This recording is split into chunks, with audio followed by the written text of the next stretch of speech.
Hi everybody, good evening. You're through to Sandhu at Enlightened Conversations Season 3. This is episode 1.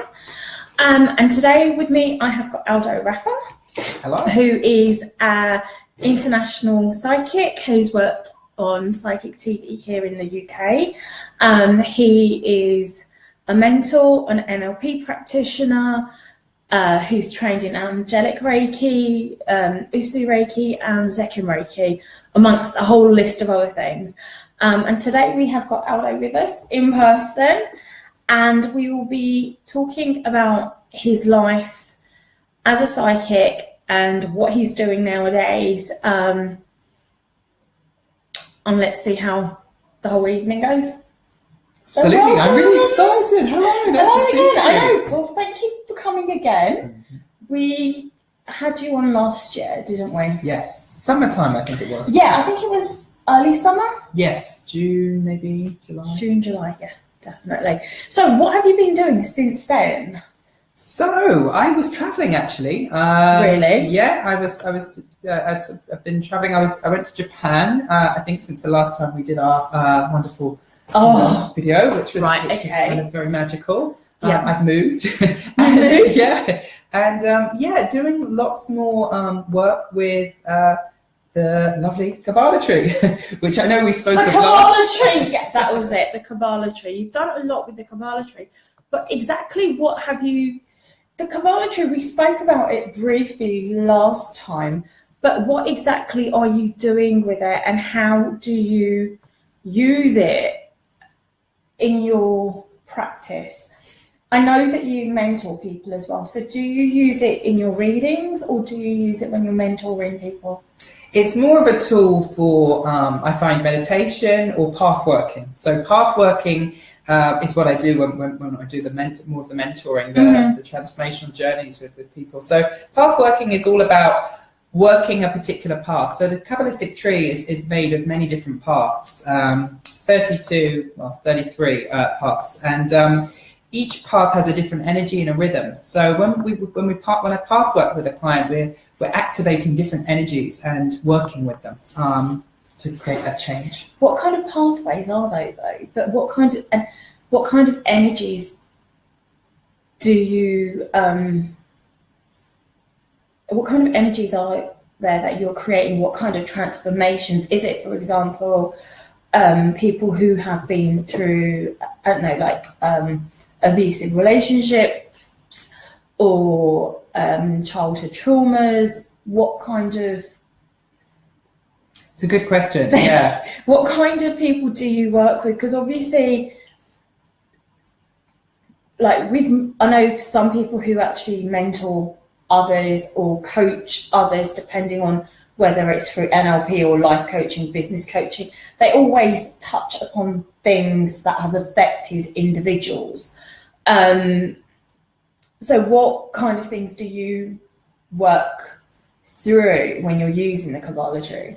So, yeah, good question. And often we don't really know until we kind of activate it and explore it. So much can often come up through the use of this tree. So a lot of wounds and ancestral wounds, patterns, programs can often come up. A lot to do with how we are seen in the world. The Qabalah tree is very much a spiritual command. It allows us to command our life a little. So it looks at where maybe we're lacking in our energy. Okay, but where did the Qabalah tree originate from? Obviously, there's been Qabalah. It's got the Jewish or the Judaism kind of angle to it. But is it something that has always been in the Jewish religion, or is it something that's or is it like a spin-off from the actual practice of Judaism? So there are many different forms of actually working with this tree. There is the traditional Judaic mysticism, which I don't actually practice at all. So, some people think, oh no, it's going to be like really Jewish, and it's like, no. This tree is There's many different versions of the tree. There's 3 main different interpretations of the tree.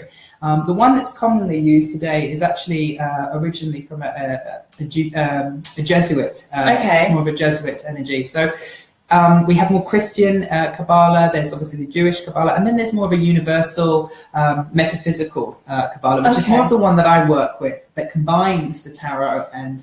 It is quite an amazing thing to look at. It's like a maze if you actually were able to look at it in person. So we've got a diagram here.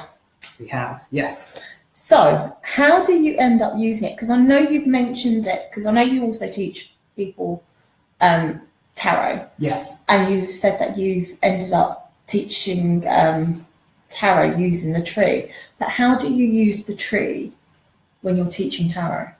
Very good question. And I wanted to, actually read out a quote from Dion Fortune, which is a very powerful quote, which basically says the tree of life, astrology, and the tarot are not 3 mystical systems, but 3 aspects of one and the same system. So each is unintelligible without the other. The tarot itself is a comprehensive instruction, gives the instructions, which gives the keys to the tree as applied to human life. So really, this tree is a system that combines astrology and tarot. And it's a device that allows us to recognize where we're operating from at any given time in the non-physical realms. Because the non-physical realms, let's face it, the astral realms, they can be very up there. Yeah, energetically they can. I suppose, so would you say, when you say that up there, so could it be like, for example, when you're dreaming, but you're astral dreaming, could you then relate that back to the Qabalah tree? Like, so if you can remember your dream, for example. Everything actually connects. So if we look at the tree, very basically, so we see something called Malkuth at the bottom, which is known as the earth or the kingdom. Right. So this is where we are. Shall I hold that for you? There you go. So this is the kingdom. This is the earth, and the first sphere that we hit from Malkuth is Yesod, and Yesod is the moon. And this is the astral realm. That is that realm. If we think of the moon, it's where we dream. It's where we, it's how we connect to the astral realms. Also, it's where when we're between the age of about maybe 7 to 14, we start kind of connecting to our own individual non-physical fantasies. Right. Okay. So everything about the tree connects to this moon sphere, which is a representation of the astral. It's like the astral door. Okay. And then from that, we kind of go up. So you kind of navigate wherever you've got to go to. So let's just go with like how we're born. So often, we're born into the earth, aren't we? Yeah. And from the age of about, 0 to 7, we're building our own kind of identity. And we're sort of still being nurtured by our parents. But then come sort of 7 into 14, we're then exploring those non-physical realms, our fantasies, our desires. And we can either go down one or two of the next paths. Right, okay. One is the path of Hod, which is ruled by Mercury, which is about the intellect. Okay. So I'm going to study what I want to, dream about, make my dreams a reality. The other is the Venus, which is all about, and it's called, I can never pronounce it, Netzach, which is all about how we connect to others and society. Okay. So this is known as the natural path. Because my dad or because my friend or because whatever else is that, I've become that. Environment breeds environment. So sometimes, our astral realm or our fantasy or desires get dictated a little bit by the society. So you can sometimes see those two types of kids, can't you, at 14? The one that's like, I'm going to study and be what I want to do. Or actually, I was one of those, I have to say. Yeah. Or there's the other one, which I think I was. But the thing is, which was very good. Opposite. Yes. But the thing is, we're not operating down one path at any given time. Yeah, no, that's true. We can kind of go down one and then we kind of come back to the other. So this can be known as the natural path or the fishhook path. Okay. And this one is the head path. Okay. So from there... So it's that battle between mind and heart. Absolutely. And we then move to the center, the sun, our heart center. So it's kind of what forms our core energy, how we get pulled and swayed by our heart or by our intellect. So that's often a lot of people, in the world, they're living in that journey, that battle, that conundrum, like we're going here, we're going there, we're coming into center. Right. Not many people go further up. But then, let's just explore it quickly. Going up, we see Jupiter, which is expansion, and Mars. So people like very famous people will often go there. This is like here I am, in childhood stars, for example, often don't really have much chance to go into the head. They just kind of go phew, phew, phew, and they're there.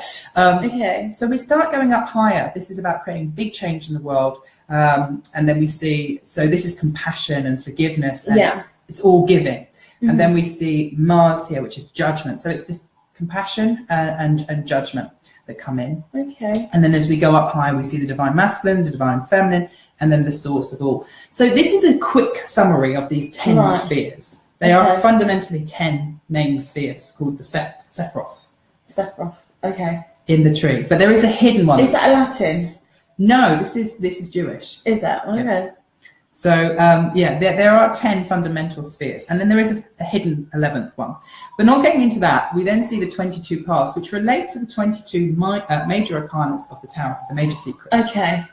So when I teach tarot, this often gets introduced as well.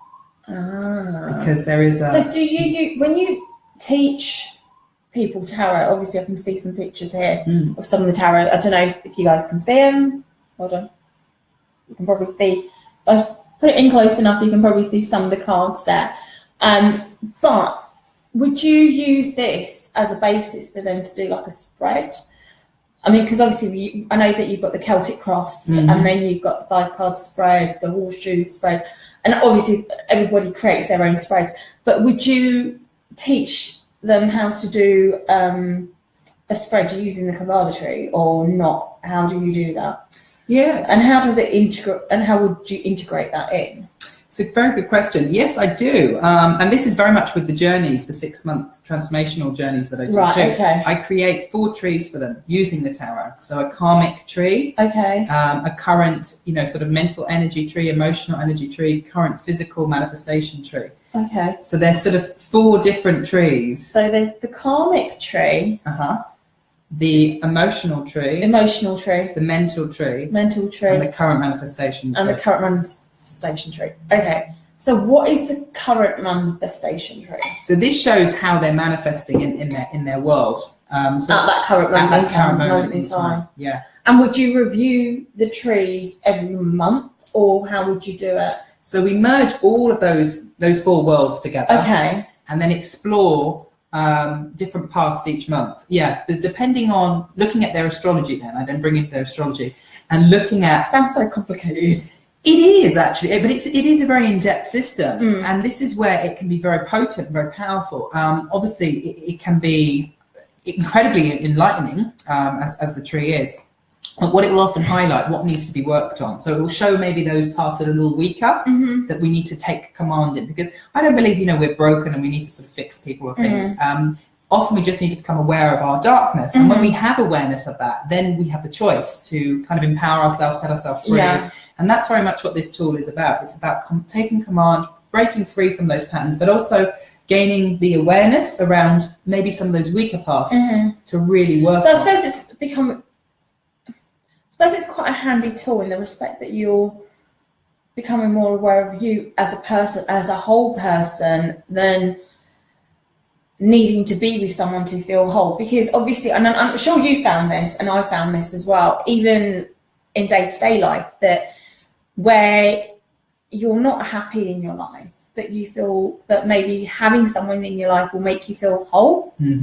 But what we forget, and I suppose this comes down to conditioning growing up, is that we are whole as one person. We don't need anyone to make us feel complete. We are complete the way that we are. And if anyone is to come in our life, it's to, complement one another, I suppose, balance one another out. Yes. Is that how you would put it? Mental and emotional support, is that how you would explain it to clients, for example? Well, it's interesting. If we just take a look at the tree again, there is a path that's sometimes known as the natural path. Okay, which one is that? Or the fishhook path. Yes, okay. This one here. Okay. And this is often what we can do a lot of the time. We can put the needs, and so this is about our dreams, our vision, and this is about somebody else's. So we can connect to love our fantasy and dream for love. Often we can put the needs and wants of others before ours, and it can become known as the fishhook path, because we sort of feel attached, which obviously can be a bit codependent, or we can't live without them, that type of thing. Yeah, and it can bring up a lot of different kind of attachment issues, and some negative situations as well. We can maybe get attached to, I mean, obviously every situation is different, like a narcissistic kind of situation, or an unhealthy obsession. Absolutely, that's why it's called the fishhook. Okay. It's known as the natural path because it's so easy to go into it, and it can feel so natural.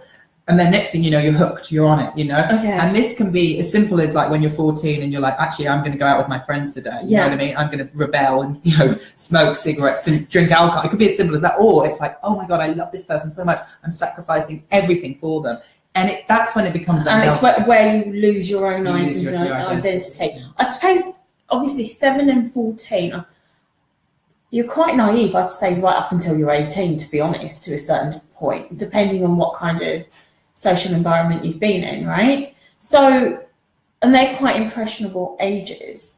The 7 to 14, the reason I use the age, sorry about it, but 7 to 14 is the time when we're building up our connection to the astral realms, our ability to dream and to connect more non-physically with fantasy and dream and desire in an imaginative sense.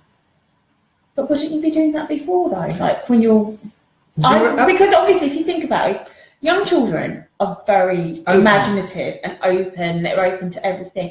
But when you go into school, and I'm sure you've learned this as well, when you go into school, you kind of learn to think in a certain way, not question anything, and you're kind of closed in. And then you have to do all the unraveling, as you're growing up, to open up. But between 7 and 14, don't you think that they've been kind of conditioned to a certain point?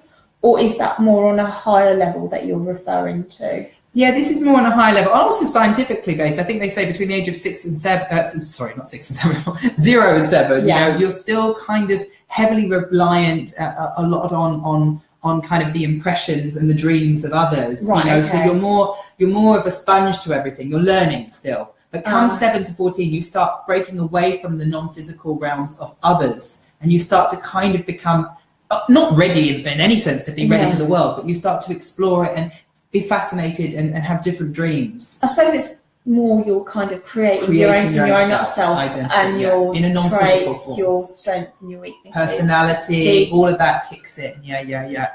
It's like that's the time where it gets solid. It's quite interesting when you see it from that perspective. But how long have you actually been using the Tree of Life for? It's kind of funny because I've always really loved the tree. I think the first time I saw the tree was it was probably quite an impressionable age. I think it must have been about 14, and I'm trying to remember who or where I saw it. But I saw this tree quite young, and I was very drawn to it, but I didn't really necessarily understand it. How long I've been working with the tree with clients now? Only for the last 2 years. Really? Because I've never come across the Tree of Life. It's I've only seen it when you've mentioned it, when we've worked together in the past, when we did the level 1 and level 2 Egyptian Sekhem Reiki, and that's when you mentioned the Tree of Life. And before then, I had never heard of it. But and then obviously the more you've spoken about it, it's very interesting because it exposes different sides on a much deeper level. So when you've used this with clients, how have they found the karmic tree compared to the manifestation tree? So often the karmic tree is a bit like the blueprint. It's a bit like the soul DNA or tapestry. So it can often really explain on a much deeper level perhaps why things are manifesting the way they are. So often what we'll see on the soul level might be like, it's like the skeleton. The soul level is like the skeleton, and the current manifestation is a bit like everything that's building up around it. But how? Okay, sorry, I'm just going to ask you this: when it comes to creating the karmic tree, how do you know how deep to do it? Do you do a meditation? What kind of method do you use to create the karmic tree of a client? Do you use the same method for every client, or is it a different method? Yeah, good question. I mean, short answer is it's the same method, because I'm using their astrology and I'm using the cards. But every time I do it, it's quite a different experience. I'll ask my guides, my guardians to step forwards. Okay. I'll then look into their astrology, and I will then begin formulating the cards, calling on the guides though to set the energy. Sometimes it can be a bit mad because it's like the energy of the tree really becomes alive. Mm-hmm. So it's like, what I find often with this is it gets very activated, you know, and it's a little bit like when we've created these trees, the awareness is there then. Okay. So yeah, in a nutshell, every tree is created the same, but it can take different amounts of time, which I find strange. Really? Yeah. I suppose it depends on how many things you've got to deal with with them. Because obviously you could probably have someone who's a lot more balanced, or someone who's becoming more spiritually aware. So their tree would probably be different to someone who needs direction, for example. And also, you know, just to interrupt a little, and I mentioned that we can change our karma, you know, and this is why when we start working with energy, and this is why, you know, we have these sometimes healing crises or these, like, you know, dark nights of the soul, because what we're doing is you know, and this is why sometimes with the spiritual path it can look very hard, difficult one, because we're clearing our karma, we're working through things, but it's like we're accelerating it. So sometimes that can be a bit physically a bit heavy or a bit challenging. So yeah, some people's karmic trees there can be a lot going on with them, basically. But what's really nice about working with the trees is it gives us a grounding to understand like where it's at, and then to start integrating and working with it energetically, but in a more systematic sense. So you use this tree like for your 6-month programs, right? But so for example, if you had a client come to you for a reading or a healing session, would you integrate the tree of life into that session, or for example your past life regression sessions? I've not used it in a reading as such, as a reading. Okay. I've not used it in a past life regression. However, I have used it and do often work with it in healing. Really? Yes, I do like a tree of life activation and healing. So what it's doing is it's working on the client's, you know, spheres. It's On all of the spheres? On all of those spheres. So it's allowing more light to come in. Oh. So with the tree, there's something called the raku, which is a lightning bolt that comes shooting down. This is what Kabbalists believe how we create in the world. Okay. So from the source of all, and then we go, you know, shooting all the way down into Malkuth, the earth. Okay. So within a healing, I will often activate and bring down this light and activate these different centers within the client to allow them to take more command of their life. And spiritually, it will bring down more light. But when you use the tree in a healing, what kind of changes does it bring afterwards? And how long does it take to integrate? It can take up to about 10 days. Really? Yeah, it can take up to about 10 days to integrate. I use a crystal as well as I work on each. Is it a wand? Yes, crystal wand. And I activate each. I inject energy and light into each sphere. And often what can come up as well, there'll be like a little, you know, conversation we have after where we're sort of talking about what maybe spheres needed more activating and maybe which ones had a bit of an imbalance. Often, you know, this sphere, Gabura it's called, is very strong in the society we live in. We live in a very sort of fight society where it's all about, you know, judgment, action. And often that can block that channel and flow for the heart and the compassion. So often, you know, there is a belief in Qabalah. We don't believe in any sort of evil. We believe that we believe in insecurity, and we believe that judgment is the kind of the darkness where we get too into our judgment of things. We lack that flow and that light and for compassion. So often this center can be one center that we can all have a few karmic challenges with, because, you know, in our lifetimes on the earth, because it is, let's face it, quite a heavy energy sometimes. Yes, it's all about, you know, having to stand in our power. And sometimes we can get blocked in judgments of ourselves or other people, which hold us back from being open to receiving more of the gifts of life. Would you say this helps balance the masculine and the feminine energy? Yes. How have you used this on yourself? Yes, yes. And how has it helped you in the past? What I found, it's been quite a journey. Oh, that's been quite a journey. What was that just happened there? I don't know. Something just spoke. We had, ever since I've actually walked into this place, we've had all sorts going on. The electrics flashing. Really? Yeah, I've seen the electrics flashing. The energy is so strong here today. It's just really weird. Well, anyway, yeah. We're activating a tree, just talking about it, aren't we? Yes. Yeah, So we mentioned it, and then something made a noise. Maybe they didn't hear it. Maybe you did. Whatever that was. We don't know. Yeah, we don't know. So it wasn't my talking Alexa, because I unplugged her. Well, it's not Alexa. We know that. Maybe it's Alexa's brother. So, sorry, you were saying. I was saying, obviously, can you use the tree for those who are joining us? Hello, everyone. Hello. Have you used the tree of life to balance masculine and feminine energies, and have you used it on yourself? Yes. And how did it help you when you balanced the masculine and feminine energies? So it balances a lot of it balances a lot of energies, and often when I work with it, I can actually, it sounds a bit strange, but I can often get very warm, because there can be a lot of energy and light that comes down. Mm-hmm. I work with it in different ways. I can meditate on it, can be very good, and meditating on different paths.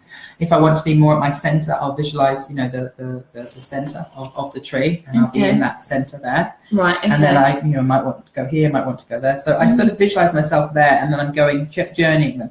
Often in a meditation, I'll start here in the kingdom, the earth, see myself going to the door of Yesod, and then going where I want to go. So there's that aspect. But if I want to create a balancing, often what I'll do is, in a way, become the tree. I imagine myself stepping into this tree and activating the whole tree as a whole, seeing that lightning bolt coming down, activating it. So it's more, I embody the tree. But then how have you used this? Have you used it to balance the energies, masculine and feminine, with clients, and how have they found it? So going back to masculine and feminine, on the left, we say this is the feminine, and we say this is the on the right, the masculine. Okay. It's kind of interesting, because there's a lot of contrast in the tree. And the belief really with it is to be at the middle pillar, at the pillar within the middle, to balance and ground. Often what clients will find and feel is their energetic body starts working initially. So we start working with Uranus and Saturn, and these energies help clear. Saturn is a binding, so it brings everything in order. Uranus is like a kind of clearing agent or energy. So I kind of utilize the planetary aspects as well in association with the tree. Clients have felt very, I'm trying to remember the last time I worked with this, it was the other week, and the woman that I was working with it, she said she kept seeing like a sponge, and it was like absorbing all of the like blocked energies or the debris. Often we can have a lot of programming, we can have a lot of thoughts, excuses as well that we tell ourselves on deeper levels. So that often goes, so that negative voice can clear, it can silence and kind of ground the mind. And often people feel more of almost like an alertness, more of initially maybe when they first get activated, like a surge of energy. Yes, like a surge of energy. More like life gets a little elevated. It's like things turn up, the colours. It's like switching the light switch on or turning the energy up. Yes. Okay, but the thing is, it's quite interesting because you're actually referring to the planets a lot. So there's the astrology aspect within the life tree. But earlier you mentioned, was it the 22 life paths? 22 paths on the tree, yes. So what are these 22 paths? Because they sound quite intense. Each path sounds quite intense, because if there's 22 paths, what are these paths? How did you learn about these paths? Obviously, I know you've been aware of the tree since you were 14, but you've only started using it practically in the last 2 years? Working with it with clients in the last 2 years. I've meditated it and connected with it in many different forms. So the universal kind of the tree working on a more universal level does combine tarot, and it does combine astrology, and it does, you know, obviously use the tree as the system, if you like. The tree is a bit like the spade or the tool. Okay. You know, it's a bit like the tool that allows us to dig into the non-physical realms. The deeper we dig, the taller we can build and grow. So these paths, these 22 paths, relate to the 22 major arcana of the tarot. So the major arcana of the tarot is split in 78 card system, split into major and minor arcana. The belief is that it was only originally just the 22 major arcana. Really? But how long? I mean, if you think about it, how far back have they been using tarot cards for? They believe it goes back to ancient Egypt. Ancient Egypt, okay. But the major arcanas for 22. Only the major arcanas. They believe the minor arcanas got introduced later. But would you say the minor arcanas got introduced? How long ago would you say?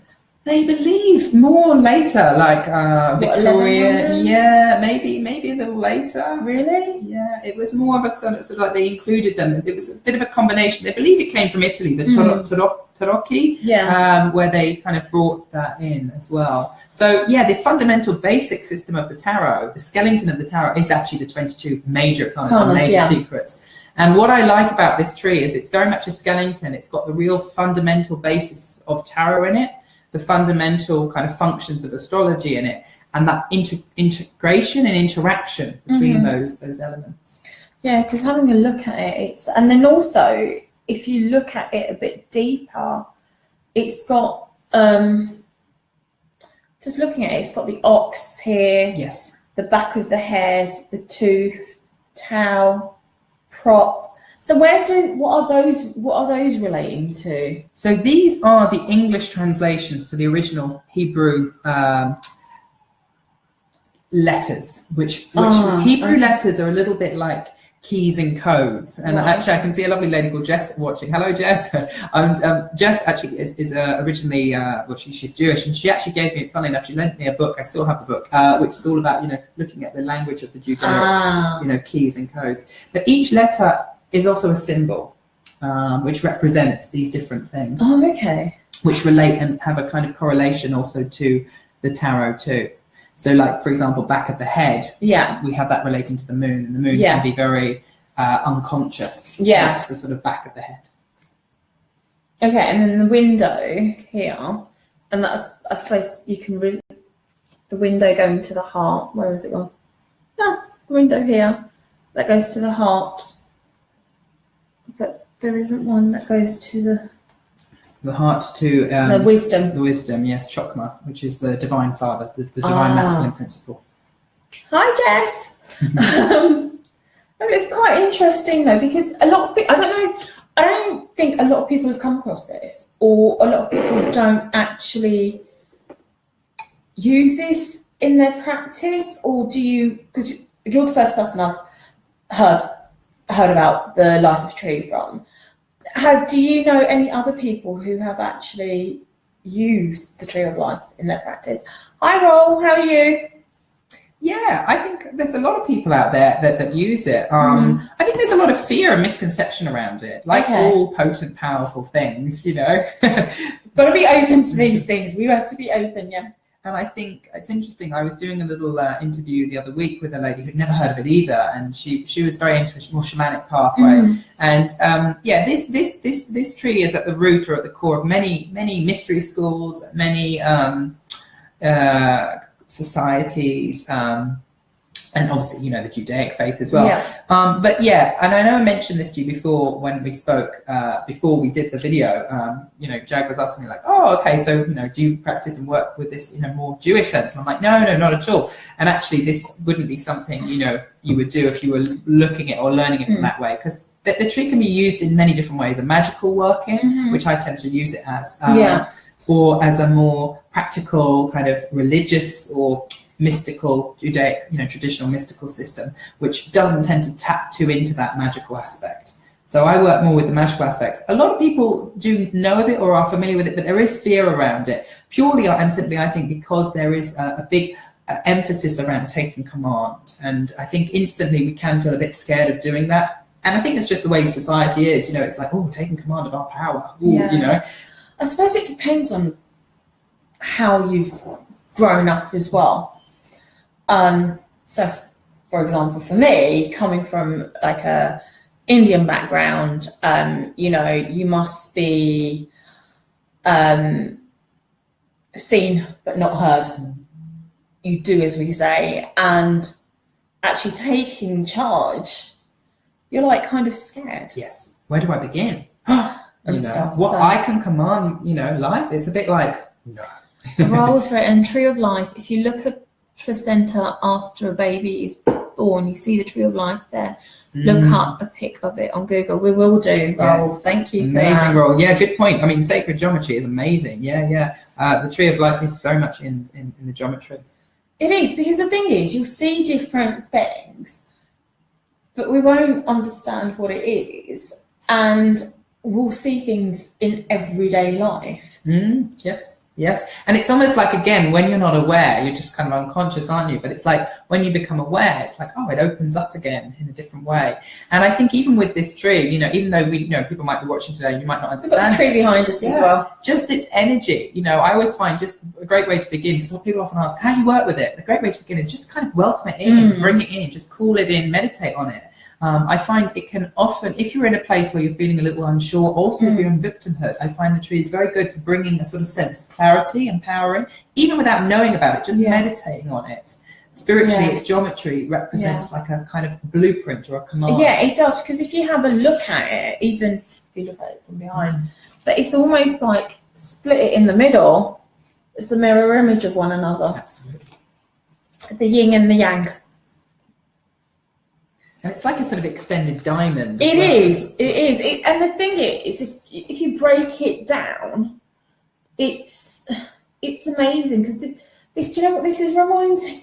I just looked at it. So if you look, if we were to turn it upside down, sorry guys, it's almost like you've got the pyramids on the top, and then underneath it's like the basement of the pyramids of ancient Egypt. Yes, like the roots. It's the roots. So it's amazing. But it's because if you think about it, if you look at the way it is, obviously it's not a 3D format, but if you did, you know, the pyramids are like, are they 3D? Yeah, they're 3D. So it's almost like that, isn't it? So. And the pyramid is a very powerful symbol, that geometry, you know, of the pyramid. So much so, you know, when we look at like the Star of David, it's two pyramids, you know. And again, this geometry, it's the higher self and the lower self, as above, so below, which we can see there, you know. And yeah, it is. It's like the roots of the tree. It's interesting you point to that, because there is a belief also that with the tree of life, that there's a tree below the tree. You know, this is the kind of, you know, the tree. All right, this is the upper tree, and there could be one lower tree. I suppose the lower tree could be, is the lower self or of your soul? It's more of the lower self. This is more of the higher self. So when you say the lower self, the physical being? Yes. Yeah. So going back, also looking a little at this symbol of the Star of David, we have this lower self, which is the kind of inverted triangle. This is what keeps us safe on the earth. It's, you know, what we, you know, utilize to get money, to get food. You know, it's like all that physical. Earthy stuff, but sometimes there can be temptations, there can be desire, there can be all those sort of deep vices. The vices are there. Then we have the upright triangle, the higher self, the divine self, you know, the light, the source of soul light and creation. But of course we are in the physical form, so it's a constant two-way stream of getting that balance. As above, as below. Within and without. Souls living in the human experience. Yes, definitely wrong. Definitely. Yes, indeed. But this is like very, very interesting. I mean, even though you mentioned Malkuth and Malkuth kingdom, I can't even get my words out now. The Malkuth kingdom. What is the Malkuth kingdom? Where did it come from? So Malkuth really just means the kingdom. Does it? Yeah, and the kingdom represents the earth. So the kingdom is the embodiment of soul, in the physical dimension. Yeah. Ah, okay. So it's very much a three. I mean, most of us, we live in the 3D, 4D kind of realms. Yeah.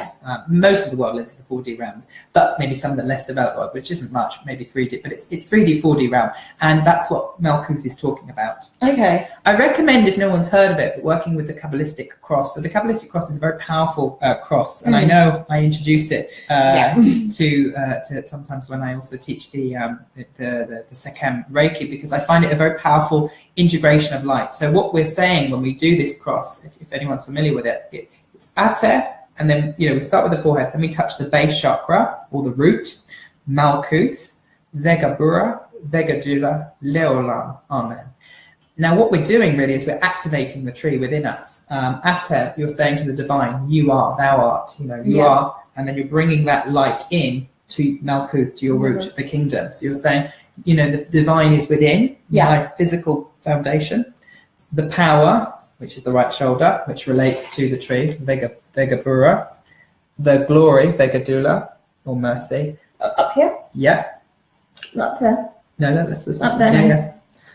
So we activate Vegadula or Vegabura, or sometimes known as Yesod, and then we just say Leolam, which means onto all the ages. Amen. So this is an activation of power to it's very much like the Christian cross, but this predates that. This is more ancient. I mean, I've used it, and it's very good for protection and to keep you grounded, and especially if you're going to be working, doing readings or any form of energy work. I find it's a very solid command of clearing and purification. And then you do that again after you've done the healing or the reading, just to clear your energy of any connections. Or you can do the cord cutting exercise as well. Yes. But I recommend, even if you're not working with energy, practice it, give it a go. Often what you can find is it really allows you to be cleaner and clearer in your energy. I think clarity ultimately is power. And sometimes, with the world that we live in today, it's very fast, isn't it? And we can sometimes live in a very kind of unclear way. Yeah. And it's very important to actually be cleansing your energy on a daily basis, maybe even throughout the day, because you just don't know what kind of energies you've interacted with. I mean, you could come across somebody who is quite low level energy, or someone who's high level energy, but you just don't know whether their vibrations are going to match with you and how it's going to make you feel afterwards. Because obviously energetically we're like kind of vibing off one another to a degree. Raoul's written, thank you for that learning, I will use it from now on. Raoul does angelic readings. Amazing. He's definitely really good. Definitely. He's out in Australia. Raoul, what time is it out there, Raoul? Is it about 6 o'clock in the morning, I think? Early bird. He is definitely early bird. But the thing is, it's quite, when you look at this, it is quite interesting because, it is quite interesting because there's different things that you can learn from it. Mm-hmm. For example, you've got the crown at the top, and that obviously is your chakra, is your crown chakra. And then obviously you've got the other elements as well of your other chakras as well. So the other two, some people get very confused with thinking the tree, when I do a tree of life activation or, empower the tree, it's working with the chakras. Slightly different. The two chakras that are in it, though, is the crown and the base, the root. They're the two only, chakras we use. It's 6:45 a.m. Saturday morning. Wow, ahead of time. Yeah. I love it. Time. So, I've noticed that. So it's we're connecting to the highest point and the lowest point to begin. And then everything else in between. And everything else in between. To begin and connect that, when the high meets the low, the higher self and the lower self, we get that balance, that integration. But when you've used this in with your clients, what kind of transformations have you seen with them? Because obviously client confidentiality, of course, but you've worked with a lot of different people, and I've met one person that you've use the tree on. But how would you say that they felt that the tree has changed their life in those 6 months that they've actually worked with you? So ultimately, we can often live in our illusions as well, can't we? Whether it's programmings, whether it's just excuses we're making for ourselves. Yeah. What the tree ultimately does, and it can be a bit full on when it does that, it allows us to take responsibility. No matter what's going on in our life, good, bad, happy, sad, everything really is happening ultimately under our responsibility. And it's an ability we all have, the ability to respond. So often people will become cleaner and clearer in themselves. Maybe they thought, things were a certain way, and then all of a sudden the tree makes them see, actually it's happening because maybe there are, some areas that we are also, to blame, or that we can also maybe change. So it allows people to become clear of what they actually want. One lady, I started working with, it became very aware that she wanted to divorce her husband, and it's like actually giving her a lot of support and power to step into her own. So it's like quite major life-changing kind of events happening, because if you think about it, divorce isn't something easy. No, isn't an easy step for anyone. So even though your program is 6 months using the tree, have you used it for 12-month period, or is it just or a shorter period? The longest period I've used it for is 9 months. 9 months. Yeah, 9 months. So the minimum is 6 because it is quite a deep work, but 9 months is the longest that I think the kind of tree works. Do you find that it has do you see a really deep transformation in the individuals? Because obviously you're going to be delving into their deepest, darkest desires, and obviously because you've got the karmic side, and then you've got the manifestation, the emotional and the mental. But do you ever see a conflict in those 4 contrasts? Yeah, conflicts, contradictions. Yeah, for sure. The thing is, it can very much bring up a lot of things, and it can be painful. I'm going to be honest. One woman, I mean, particularly, I think found it a lot more painful than she thought it was going to be. But remember, no pain, no gain. So it can bring up things that we're not often seeing or we're not aware of, and these contradictions, which can feel really strange. However, again, like I said, I think with that awareness, with that understanding, we can then recognize and realize we have a choice. I think a lot of the time we live in life thinking we don't have choices. We think our choices are limited. And they are to a certain extent, to a certain degree, because of our awareness. So within the tree, it's like it brings up, working with the tree brings up those blocks, but on a much more deeper, more profound level to work with. And each month it's quite exciting because we're not just going through the block, we're actually working on creating a balance. The belief is we're not broken. These blocks are not like, broken or problem areas. They're more like areas that we just need to bring awareness to and maybe complement and find a complementary energy to support it, to integrate it, to activate it. Do you find that sometimes that it may bring up traumatic events from the past, or have you found that it maybe bring up something from a past life or anything? Yes. But then how would you deal with it? If it's something related to the past life and you haven't gone through something like that in the present, or it's reflected in a different way, like for example in a toxic relationship or a toxic environment at work or in the family, just, I don't know, sibling rivalry, for example, or, not getting on with a friend or whatever. How would you overcome that? That is something that's linked to the past life.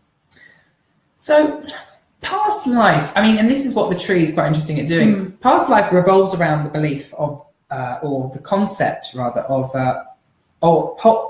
parallel reality. Right, okay. So we don't just live in the current reality. There are parallel realities taking form in sometimes parallel universes as well. Yeah, obviously, because there is no time and everything is timeless. And we're multidimensional beings. Yeah. So often what can happen is, with someone I've worked with the tree, they'll say, look, I want to achieve this in my life, I want to achieve that. So they're looking at alternate realities they want to step into. And maybe they are 70, 80% there on their ultimate reality, but perhaps there's, you know, when I say 70 to 80% there, they're 70 to 80% there on working towards their ultimate reality. But the reason they're not maybe stepping up or moving forwards or really, you know, making it all happen is because something might be going alongside their current reality. So the parallel realities could be contradicting and conflicting. So often what the tree will do is bring up those demons. So I suppose in a way it could be that, like they always say, there's three sides to a person. There's the real self, there's this person they present themselves to be, and the person they want themselves to be, and how they present themselves to people, friends, family, work, and everything. So it could be something like that. That's even in this current reality, for example. Yes. So that when you say that, instantly what comes to my mind is like the moon sign, you know, who we are on a deeper level, the ascendant, what we show the world, what we're also learning, and then the sun, what we want the world to see. So that's the kind of like basic, you know, a fundamental kind of, basic principle on the astrological level. And that's very much for the current incarnation. What this tree often tends to do is looks at that throughout, almost like the tapestry of the soul. It's like a sort of more a timelessness energy. What we work a lot with is something called Ensof, which is the infinite or the unlimited, or a belief that Kabbalists believe that everything came from almost like a source of nothing and everything all at once. Yes. So we're tapping into this soul energy that on a very deep level, profound level, which will only bring up obviously only what you need to work with. But it will activate it very rapidly. And even just by when we create the tree, it's like it's alive and happening. Yeah, boom, exactly. It's like kaboom. Absolutely. It's very magical. But the thing is, when you first do, obviously you have those 4 trees, and then when you merge, obviously then you put one layer down, the other layer, then the other layer, then the other layer. When you first initially go through the tree with a client, how do you explain it to them? Good question. So what I actually do is actually write a report. So I kind of like bring it all down into a report, which is usually around about, I don't know, maybe 6,000 to 7,000, maybe even now 8. That can be between 6,000 to 8,000 words. It's very in depth. So, it sounds like a thesis that you'd be writing to submit for a university degree or very thorough. It's kind of mental. So I will send that to the client, and then we go over it. And sometimes people don't want to actually go through the transformation work. They just want this insight. So even with just this insight alone and putting these trees, that gives the person that awareness then. But even though, if it gives them the awareness, it's a bit like half the battle, isn't it? Yeah. But then, so for example, you've handed me over this 7,000 word report with my tree of life on it, the fish bones, the scale bones, right? And I read through it and I get scared by what you've written. Then what? Then what would happen to that individual, like on a mental level, on an emotional level? Would something shift in them just by actually reading that, or is it best to actually sit down and go through it to get a better understanding and work through whatever issues are coming up, or look at the karmic blueprint to kind of break that cycle?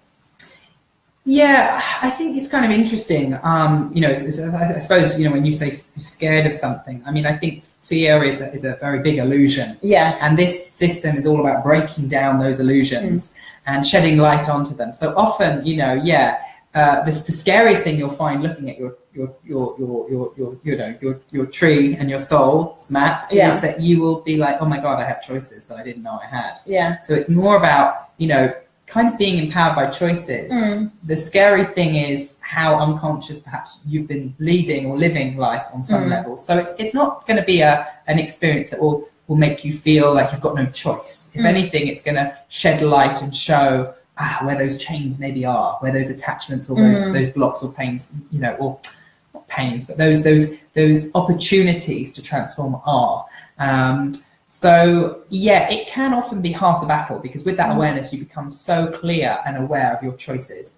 But ultimately, I think, it's better to have someone facilitate you in the best way you feel fit to help you kind of make the most out of those choices or to step fully into those choices. But often what will happen, people will get the map that's been created and then they will be guided to also other practitioners or other styles of work. So they're more clearer in their mind actually of what maybe they might need. I suppose it's like really a huge awakening of who you are really as a person. And how you're creating your life.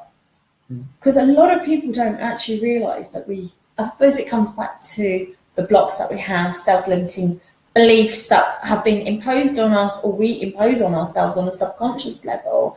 And this is really awakening us to what choices we actually have.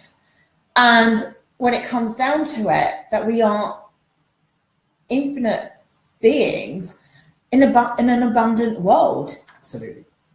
And that is a really, really big thing. It's like, I suppose it comes down to the great old thing. If I knew what I know now and I'd go back and do things differently. Absolutely. You've hit the nail on the head. Oh, as you say that, I go all like goosebumpy and yes, I get like an aura playing. Where's the time machine, please? If only there was a time machine. Raoul has written, sounds like caterpillar into cocoon, transformation into butterfly or heart, but then you'll fly and display your beautiful true colours. True. Hi, Neelam. And he's also written, boy, am I glad an angel tapped on the shoulder to wake me up to check phone to see you were alive because I needed to listen to you both. Thank you. You're welcome, Raoul. Thank you. Welcome. But it's amazing how much once you actually start tapping into your inner self or start listening to your inner voice, go into complete silence away from the noise. And when I mean noise, I mean like friends, family, any form of distraction that you may have. The answers are always within, but you always need to dig that bit deeper. And when you start digging deeper, you transform your life completely. Yes, absolutely. Absolutely. And I think this is why, the tree is such a cool tool because it's a very grounded tool to use and work with these non-physical forms. Yeah. That can often be very ungrounding. They can be. Jess has written, currently studying yogic texts, including the Four Noble Truths, one truth, many paths, love how everything is connected, how everything is sacred when aligned with the divine. Yeah, amazing. Definitely. I mean, we are always connected to the divine. The divine is within us and we are part of the divine. We are an extension of the divine because the divine is omnipresent, omniscient. And that's that is what we've been taught in the Sikh texts, in the Sikh holy books, in some of the scripts. So, but I suppose it comes down to individual interpretation. Yes. And the thing is also, I don't know if you're finding this, that a lot more people are becoming more conscious of their spirituality, getting more into the energetic work and realizing that they can change the way that they're living, transform their lives. And tools, one way or another with the right tools. Absolutely. And the thing is, and I'm sure, and people come in and out of our lives, like we're like passing ships all the time. And you just never know who you're going to meet and who will touch your soul and help you on your way of transformation, even if it's just one conversation, and one conversation at a time, we can make an impact in everybody's lives. Definitely. And there are so many amazing tools out there, and it's lovely to see Jess talking about, yoga, because I know, Jess is studying to be a yoga teacher. Oh, is she? Amazing. Another, Reiki, Sekhem master as well, which is amazing. Yeah. So, and yoga, it's a beautiful, incredible, system and art, because often people can think yoga or exercise, but actually there's a whole practice. There is a whole practice underneath it. It used to be used, obviously. There's different forms of yoga now, which have been developed over years. But the true form of yoga is all about your breath. Yeah. And breathing life into your body. That's what was used, and that's what it was really about. So obviously a lot of things have changed. Namaste, Jess. And that's how it's changed. So you've got Kundalini yoga, working with the sleeping circles and all sorts. So, and Hatha yoga, vinyasa, flow. So many divine ones out there. I think there's something called yin yoga. I don't know. The yoga place just recently has opened, down the road from me. Yin yoga, which I haven't quite yet practiced yet. But there's many different forms, and you can again meditate and activate different energies. I also, just doesn't sound really mad, but I have, because I'm just going to explain. But I've also this guy is crazy anyway. So I've also often done, connection with the Kabbalistic tree, and brought that into the yogic practice as well. Have you? Yeah, activating different energies and different paths, and sort of dedicating a practice to a planet can be quite potent and powerful as well. Yeah. Mm-hmm. So there's like gong baths as well, where they kind of will often use like a gong. And often gongs will have like pictures of different planets, so they're activating those planetary energies. Yeah. So there are many different forms of that. But what I love particularly about the tree, because the spiritual world or the energetic world has so many different wonderful sort of guises to it. Yeah.